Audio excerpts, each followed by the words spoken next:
السلام علیکم، جیسا کہ آپ جانتے ہیں میرا ایک ریئیکشن چینل ہے۔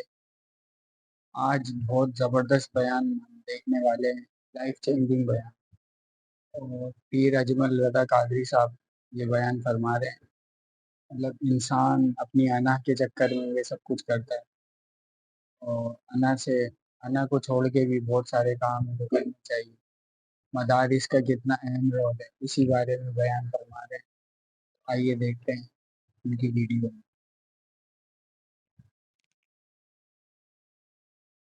تو دوستو یاد رکھنا، تگڑا اور مضبوط جوان پتہ کون ہوتا ہے؟ جس کی نظریں پوری طرح اس کے کنٹرول میں ہو۔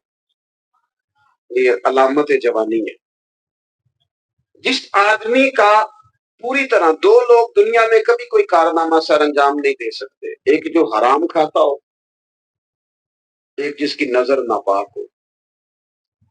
محمد بن قاسم جب یہاں آئے تھے نا، تو ایک دن بڑے پریشان تھے، تو ایک بزرگ کہنے لگے آپ کیوں پریشان ہیں؟ کہنے لگے راجہ طہر سے مقابلہ ہے، اور ہماری فوج تو سندھ کے رستے بھی نہیں جانتی، زبان بھی نہیں جانتی، لڑیں گے کیسے؟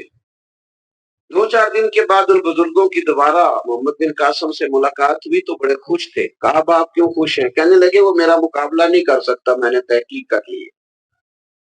کہا کیوں؟ کہنے لگے نظر کا گندہ ہے، اور جو نظر کے گندے ہوتے ہیں وہ میدانوں میں ٹھہرا نہیں کرتے۔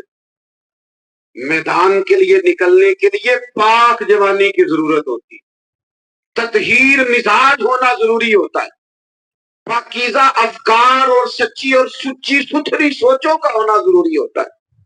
اس لیے فرمایا کہ میرا مقابلہ نہیں کر سکتا۔ حضرت عبداللہ ابن حذافہ کمرے میں تھے، وزیر کی بیٹی اندر سجی سنوری پہنچ گئی۔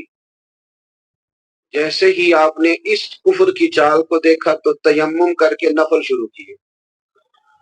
وہ ساری رات بیٹھی رہی، رب کا بندہ ساری رات عبادت کرتا رہا۔ عبادت بڑا سہارا ہے، مصلی بڑا سہارا ہے اللہ کے بندوں۔ صبح دروازہ کھولا، وزیر نے اپنی بچی سے پوچھنا چاہتا تھا رزلٹ کیا نکلا، تو کہنے لگی پیچھے ہٹ جا، اب تیرا میرا تعلق کوئی نہیں، میں نے نبی پاک کا کلمہ پڑھ لیا۔ اس نے کہا میں نے بھی زمانہ دیکھا ہے، پر یہ کیا لوگ ہیں، کستوری کے بنے ہوئے، سندل سے دھلے ہوئے، کہ میں ساری رات کمرے میں رہی اور 100 اور 1000 آدمی جس جوان کا مقابلہ نہ کر سکے، اتنا طاقتور جوان کمرے میں رہا، اس نے نظر اٹھا کے نہ دیکھا۔ وہ کچا وانگے للاری والا جڑا چڑھدا تے لیندا رہندا ہے، اے عشق تیرے دا رنگ محمد چڑھیا پھر نہیں لیندا۔ دیکھا ایک دفعہ نظر اٹھا کے نہیں دیکھا، کمال ہو گئی۔ اتنے بڑے لوگ، اتنی بڑی سعادت مندی، فیروز بختی، معاملہ فہمی حد ہو گئی۔ اللہ اکبر۔ دوستو بادشاہ جب پوری طرح ہار گیا نا، اس نے کہا مار دو۔ تیل گرم کیا ایک کڑاہی میں، اور جب آپ کو اس میں ڈالنے لگے تو آپ کی آنکھوں میں آنسو آ گئے۔ بادشاہ کا خیال ہوا شاید نرم ہو گئے ہیں، کہنے لگا روئے کیوں؟ فرمانے لگے سوچتا ہوں جان ہی ایک ہے، کتنا مزہ ہے اس کی راہ میں جان دینے کا، کتنی لذت ہے اس کے نام پر مرنے میں، کتنا لطف ہے جے تو چڑھیا اتے تار بھی نہیں، جے تو وکیا عشق بازار بھی نہیں، تے ایٹا سستا سودا پیار بھی نہیں، تے ایٹا سستا لبدا یار بھی نہیں۔ کئی جنگل گانے پیندے نی، کئی دوزخ لنگنے پیندے نی، جے وہ اس ملوں بھی مل جاوے، اے تو سستا ہور بپار بھی نہیں۔ تے کچھ سمجھ نہ آوے لوکاں نوں کادے نال شہید کرے، ڈٹھی یار دے ہاتھ تلوار بھی نہیں، پر او دا خالی جاندا وار بھی نہیں۔ کہنے لگے ایک جان ہے نا، تو دل کرتا ہے ہزاروں ہوتی تو ایک ایک کر کے محبوب کے نام پہ قربان کرتا، جب میرے پاس ہے ہی ہے کروں کیا؟ حضرت عبداللہ ابن حذافہ رضی اللہ تعالیٰ عنہ جب روئے اور بادشاہ نے یہ بات سنی تو بادشاہ اٹھ کے کھڑا ہو گیا، سارے وزیروں مشیروں کو کہنے لگا تم نے کہا تھا نا بندہ ضائع کرنے والا نہیں، یہ بھی ضائع کرنے والا نہیں. کہنے لگا میرا ماتھا چومو تم جیسے لوگوں کو قتل نہیں کرنا چاہیے، آزاد کرنا چاہیے.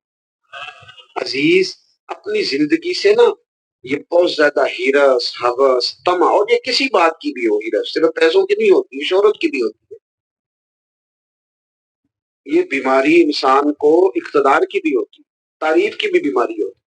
یہ سارے نقص ہوتے ہیں لوگوں، اور معاذ اللہ آج جبوں کبوں کے اندر بھی ہوتے ہیں، وہاں بھی پنپتے.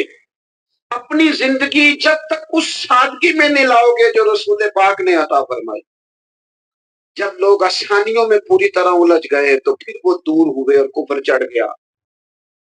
دوسری بات، اللہ کے محبوب صلی اللہ تعالی علیہ وسلم کی محبت ہم سے تقاضا کرتی ہے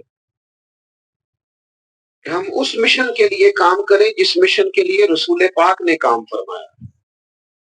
ہم سارے کام بڑے مضبوطی سے، سوچ سمجھ کے، تدبر سے، حکمت سے، تقاضوں کو مد نظر رکھتے ہوئے کرتے ہیں. سارے کام. دین کے کام میں ہمارا مزاج نہیں ہوتا. او ہو جائے گا جی، آپ اس میں لپڑیں جی، شروع کریں جی. آپ تقاضوں کو سمجھیں، چیزوں کو دبائیں نہیں، چیزوں پر غور کریں. کسی کے ذہن کی سطح پر سوال ابھرتا ہے، اس کا تسلی بخش جواب دیں.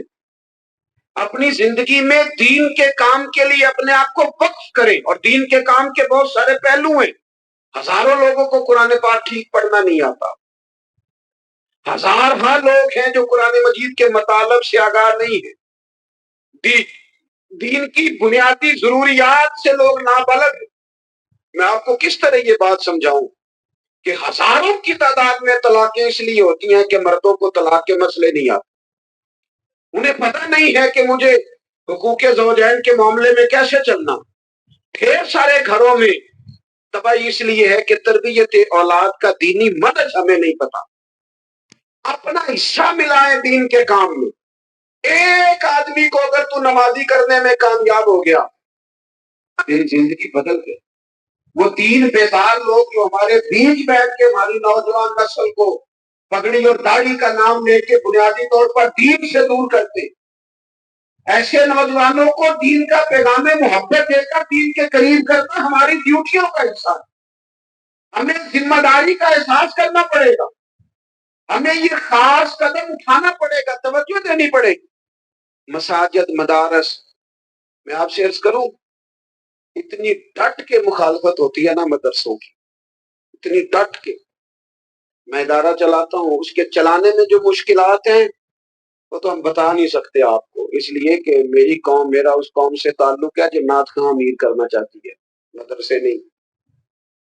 نقیب خطیب پیدا کرنا چاہتی ہے، شعر و شاعری کی زندگی کو پروان چڑھانا چاہتی ہے. فقط ہمارا ان لوگوں سے تعلق ہے جو لاکھوں کروڑوں روپیہ محافل پہ لگائیں گے، اور قاری صاحب بیچارے اگر مسجد کا کوئی ہونے والا کام کسی وقت بتا دیں گے تو وہ بڑی مشکل آ جائے گی ان کے.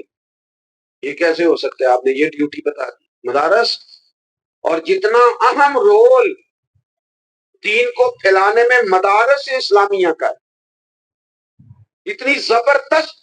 لوگوں کا خیال ہوتا ہے میری طرح کے لوگ شاید کام کرتے ہیں، ڈیوٹی کرتے ہیں.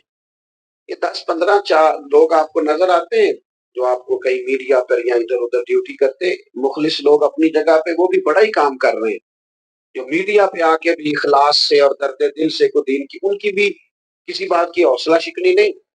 لیکن ہزارہا اساتذہ جو مدارس میں بیٹھ کے پڑھاتے ہیں، جنہوں نے وہ سارے لوگ تیار، آپ سمجھ نہیں سکتے کتنا بڑا کام.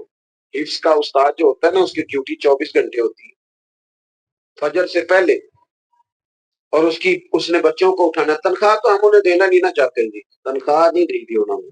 ہمیں مولوی امیر نہ ہو جائے. مولوی نو تے سوٹ بھی 27ویں والی رات پہ ہی ہے تاکہ کدھر سوان کے عید والے دن پا نہ لگے، کیونکہ 27ویں تو بعد تے درزی پڑتا ہی کوئی نہیں. کیوں حضرت ایسا ہی ہے نا، اس وقت تو نہیں نہ لیتا. تو ہم چاہتے ہیں مولوی ہماری مطلبی کے ہماری طرح کا سوٹ نہ پہن لے. مدارس کی مضبوطی آپ یہ دیکھ لیں، یہ صلاح الدین ایوبی کا تعلق بھلا کس چیز سے تھا؟ Play Store. Thanks for watching. Channel کو لائک کریں، سبسکرائب کریں. ملتے ہیں نیکسٹ ویڈیو میں. السلام علیکم.